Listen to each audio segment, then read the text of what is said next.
వంట నూనె కొరతను అధిగమించేందుకు రాష్ట్రంలో అత్యధికంగా ఆయిల్ పామ్ పంటను పండించాలని మంత్రి తుమ్మల నాగేశ్వరరావు అన్నారు. అలా చేస్తే ఇతర దేశాలకు ఎగుమతి చేసే స్థాయికి ఎదుగుతామన్నారు.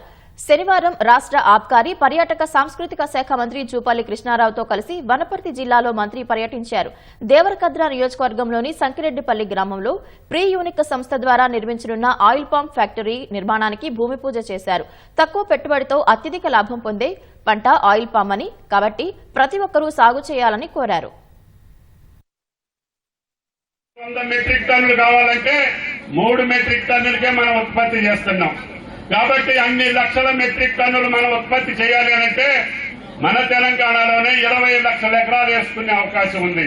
అదృష్టవశాత్తు మీ జిల్లాకి ఈ సంవత్సరం ఈ యొక్క కాంగ్రెస్ ప్రభుత్వం రావటం, సాక్షాత్తు జిల్లా వాసే ముఖ్యమంత్రి రావటం, ఈ జిల్లా అభివృద్ధి పట్ల ఆయన చిత్తశుద్దితోటి వేయింపౌళ్లు పనిచేయటం, ఈ జిల్లాలో ఉన్నటువంటి నీటిపారుదల ప్రాజెక్టుని ఆయన ఏ విధంగానైనా సరే పూర్తి చేసి ఈ జిల్లా రుణం, ఈ నల్లమల్ల బిడ్డ రుణం తీర్చుకోవాలని చెప్పి పట్టుదలతో ఉన్నారు.